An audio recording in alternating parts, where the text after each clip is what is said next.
తెలంగాణలో పోలీస్ యంత్రాంగం ఏం పీకుతుంది? ప్రెస్ మీట్ లో కేటీఆర్ శివధర్ రెడ్డి పింక్ బుక్ లేదు, రెడ్ బుక్ లేదు, ఓన్లీ కాకి బుక్ అన్నాడు. కాకి బుక్ కాకి ఎత్తుకుపోయిందా?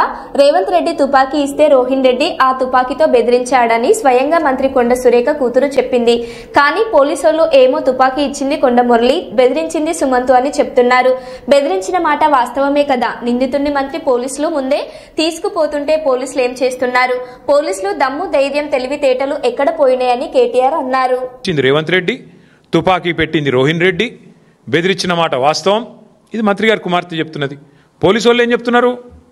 లేదు లేదు, బెదిరించింది వాస్తవమే, తుపాకీ వాస్తవమే, కానీ తుపాకీ ఇచ్చింది కొండామురళి, బెదిరించింది సుమంతు అని వాళ్ళు కూడా చెప్తున్నారు. కానీ బెదిరించింది అయితే పక్క కదా.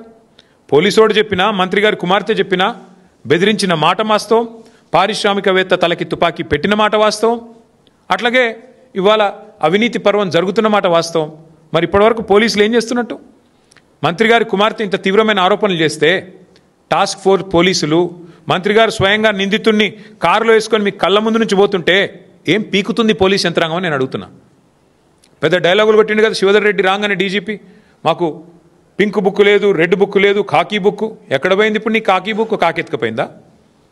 కాకి బుక్ను కాకెత్తుకపోయిందా? ఎక్కడ పోయినాయి మీ పోలీసు యొక్క దమ్ములు, మీ పోలీసు యొక్క తెలివితేటలు, చాతుర్యాలు ఎక్కడ పోయినాయి? కాంగ్రెస్ కార్యకర్తల కంటే హీనంగా పనిచేస్తూ మా కార్యకర్తల మీద ఒక రీట్వీట్ పెడితేనేమో 20 రోజులు జైల్లో పెట్టిన పోలీసులు ఏం పీకుతున్నారు ఇప్పుడు నేను అడుగుతున్నా.